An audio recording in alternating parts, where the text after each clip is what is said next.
هو أنا ممكن ألعب معاكو؟ وانتي مين انتي؟ أنا أول مرة أشوفك هنا في العمارة. أنا أروى بنت البواب الجديد. أيوة فعلا، أنا عارفة إن في بواب جديد جه هنا في العمارة. خلاص يا أروى، ممكن تلعبي معانا عادي، وممكن كمان تلعبي معانا على طول. إحنا دايما هنا بنلعب عند مدخل العمارة. طيب طالما بقى هنلعب مع بعض لازم نعرف أسماء بعض. انتوا بقى اسمكم إيه؟ أنا اسمي ياسمين، واللي شعرها أحمر دي تبقى فيروز أختي.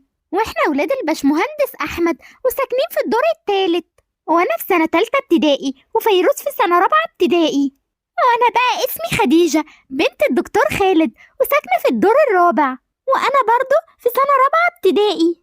يلا يا بنات، يلا بينا نلعب، وشوية وهنلاقي بقية بنات سكان العمارة جايين يلعبوا معانا. ايوه يلا نلعب قبل ما بابا يجي ويخلينا ما نلعبش تاني. اصلا بابا مش بيخلينا نلعب عند مدخل العمارة، ولما بيلاقينا بنلعب بيزعق لنا. يلا بقى كلنا نلعب بالدباديب بتاعتنا.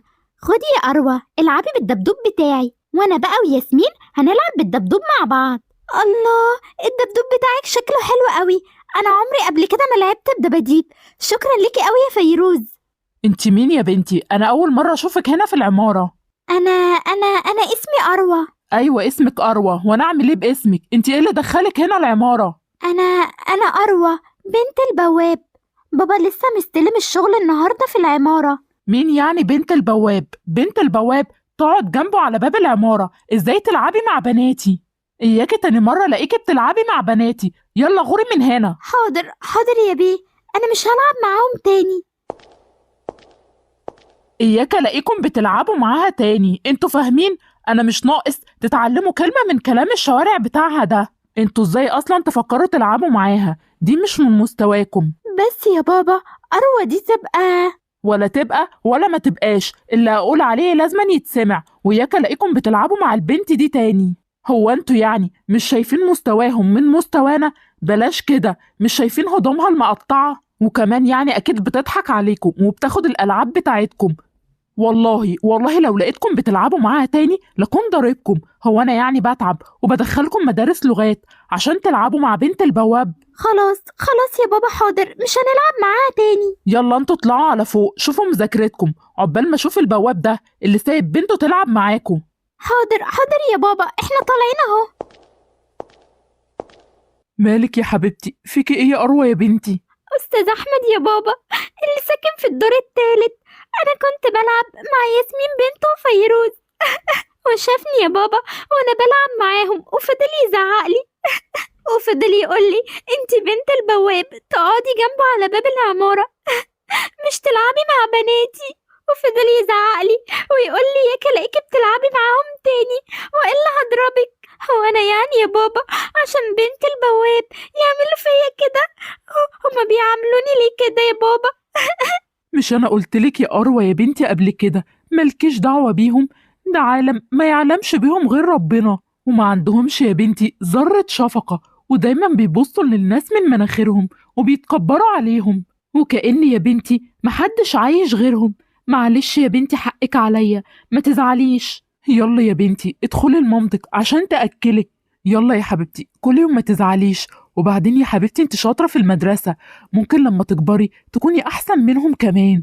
ربنا يا بنتي مش بيسيب حق حد. يلا بقى يا حبيبتي، يلا بقى ادخلي عشان تاكلي. لا يا بابا، انا اصلا مش جعانة وزعلانة من الكلام اللي انا سمعته ده. خلاص بقى يا أروى يا حبيبتي ادخلي انت بقى وما تزعلنيش منك، وخليني يا حبيبتي أشوف أكل عيشي عشان ما نطردش من الشغل ونترمي في الشارع. يلا بقى يا حبيبتي ادخلي كلي وما تزعلنيش منك. ايه يا محمد، معقول اللي حصل ده؟ ايوه يا استاذ احمد، هو ايه اللي حصل؟ بس انا مش فاهم حاجة. يعني انت مش عارف بنتك بتلعب مع بناتي ليه يا محمد؟ انت طبعا اول يوم شغل ليك هنا في العمارة، اكيد يعني مش عايز مشاكل. ازاي يعني تسمح لبنتك تلعب مع بناتي؟ لا مستواها ولا لبسها يسمحوا لها تلعب معاهم. معلش يا استاذ احمد، عيلة وما تعرفش حاجة، وانا هنبه عليها ما تلعبش مع بناتك تاني. معلش يا استاذ احمد ما تزعلش، انا خلاص هنبه عليها ما تعملش كده تاني.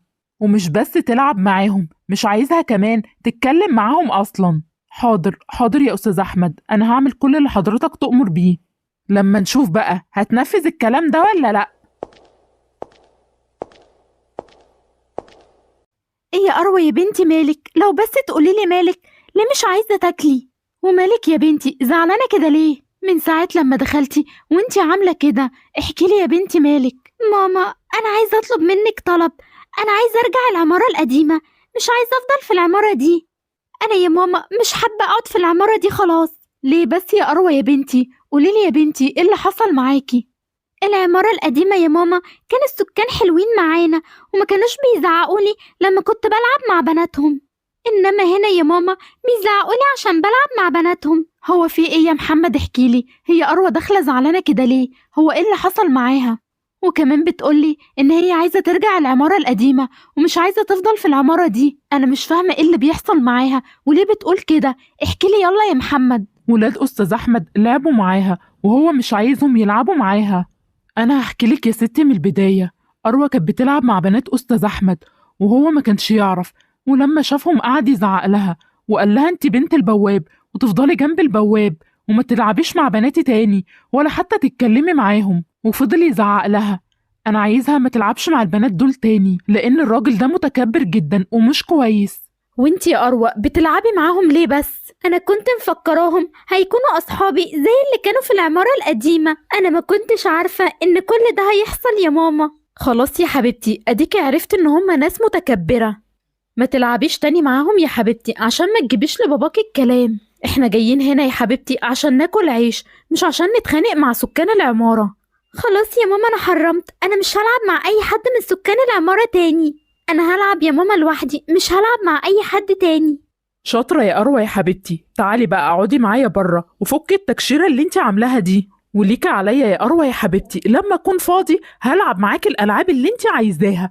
أهم حاجة يا حبيبتي ما تزعليش، انت يا حبيبتي زعلك غالي عليا جدا، وإن شاء الله يا حبيبتي ظروفنا تتحسن ونشتغل شغلانة أحسن من دي. منى يا منى، طبعا الهانم مش فاضية، أنا مش عارف هي بتعمل إيه. يا منى. أيوة يا أحمد، بتنده ليه؟ في إيه بس مالك بتزعق كده ليه؟ طبعا قاعدة هنا ومش عارفة ولادك بيلعبوا مع مين بالظبط. في إيه اللي حصل بس يا أحمد؟ ما هو أكيد بيلعبوا مع أصحابهم تحت، ما هو كل يوم يا أحمد بينزلوا يلعبوا تحت، وإيه الجديد يعني؟ انت عارفة يا هانم هما كانوا بيلعبوا مع مين بالظبط؟ كانوا بيلعبوا مع مين يعني؟ ما أكيد حد من سكان العمارة، هم أصلا ما بيخرجوش بره العمارة.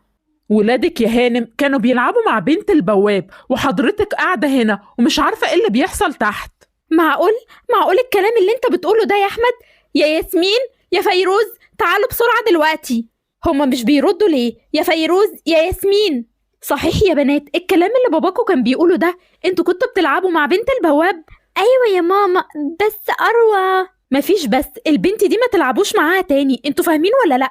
ولو لعبتوا معاها انا مش هخليكوا تنزلوا تلعبوا تحت تاني ابدا، انتوا فاهمين ولا لا؟ ويلا اتفضلوا شوفوا المذاكرة بتاعتكم، ومفيش نزول تاني دلوقتي. انا مش عارفة انتوا اتجننتوا ولا ايه، وايه التصرفات اللي انتوا بتعملوها دي؟ انتوا المفروض كبرتوا وعرفتوا الصح من الغلط. خلاص يا ماما حاضر، احنا مش هنلعب معاها تاني. كل البنات والأولاد بتوع العمارة بيلعبوا مع بعض، وأنا قاعدة هنا لوحدي مش بلعب مع حد. كل ده يعني عشان أنا بنت البواب؟ يا خسارة، أنا بتمنى ألعب مع أي حد. انت مين يا جميل وقاعدة لوحدك كده وزعلانة كده ليه؟ أنا أروى. ومالك يا أروى خايفة كده ليه؟ هو أنا بخوف كده؟ لا مش بتخوف، بس أنت مش هتزعقلي؟ لا يا أروى، وزعقلك ليه؟ وبعدين هو انت مش بنت محمد مش كده ولا لا؟ أيوة أنا بنت محمد البواب الجديد، بس يا عمو أنا خايفة إن أنت تزعقلي. أنا والله مش هلعب مع حد تاني، أنا هفضل قاعدة على الكرسي كده. في ايه يا أروى؟ عملتي ايه تاني؟ والله يا بابا أنا ما عملتش حاجة، أنا كنت قاعدة وعمو هو اللي جه واتكلم معايا. في ايه بس يا محمد؟ مالك بتعملها كده ليه؟ وبعدين ازاي سايبها كده قاعدة ومش بتلعب مع الأولاد؟ وبعدين باين عليها قاعدة وزعلانة وحزينة، اوعى تكون يا محمد مناعة ان هي تلعب مع حد. لا يا بيه، انا مش مناعة تلعب ولا حاجة، بس هي الصبح لعبت مع فيروز وياسمين ولاد الأستاذ أحمد، بس لما شافها بتلعب معاهم بهدلها وزعق لها وبهدلني كمان، وقلت خلاص بلاش تلعب مع حد، انتوا فين واحنا فين؟ معقولة زعق لها عشان بتلعب معاهم؟ هو ازاي يعني يعمل كده؟ هما يعني ولاده نازلين من الجنة ولا ايه؟ احنا كلنا ولاد 9، ازاي يعمل مع بنته صغيرة كده ويخليها قاعدة وحزينة وزعلانة كده؟ ما تزعليش يا أروى ولا يهمك، انا هخليكي تلعبي مع بناتي والعبي معاهم زي ما تحبي وبراحتك وفي اي وقت. انا هنده عليهم عشان تتعرفي عليهم. يا ساجدة يا هنا، تعالوا بسرعة يا بنات. بابا حبيبي، نعم يا بابا. دي أروى يا بنات، بنت عمكم محمد، في أي وقت العبوا معاها واوعوا تزعلوها خالص. عايزكم تلعبوا هنا في البارك وما تخرجوش منه. حاضر يا بابا، هنلعب معاها. احنا اصلا كنا عايزين نلعب معاها، بس هي كانت قاعدة على الكرسي وهي زعلانة وما كناش عارفين ليه.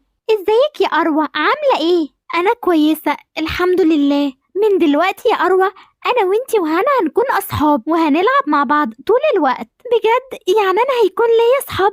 انا مبسوطة قوي. شكرا ليك يا عمو. بصي يا أروى، دي هنا وساجدة، اعتبريهم اخواتك والعبي معاهم في اي وقت يعجبك. ولو عايزة كمان يا أروى تطلعي تلعبي معاهم فوق، اطلعي العبي في اي وقت. يعني انت يا عمو مش هتزعل ولا هتزعقلي زي عمو احمد، ولا هتقولي مكانك عند البوابة جنب باباكي؟ لا يا أروى طبعا، انا عمري ما هقولك كده، ده انت زي بناتي بالظبط. شكرا يا عمو ياسين، انا فرحانة جدا ان هيكون ليا اصحاب. ربنا يكبر بخاطرك يا باشمهندس ياسين، زي ما جبرت بخاطر بنتي. انا ماليش دعوة بسكان العمارة، انا ليا دعوة ببناتي وبس، ومحدش ليه فضل على حد، كلنا هنا بنكمل بعض. وبكرة حد يجي اعلى من احمد يجي هنا ويهينه، وساعتها هيحس بالفرق. حصل خير يا استاذ ياسين، انا اصلا والله لولا انا محتاج الشغل ده ما كنتش كملت فيه. لا يا استاذ محمد، ما تخليش حد يهز ثقتك في نفسك، احنا هنا بنكمل بعض. استأذنك انا بقى دلوقتي عشان هطلع اريح شوية، عشان جاي هلكمل الشغل. اتفضل يا استاذ ياسين، ربنا يبارك في حضرتك.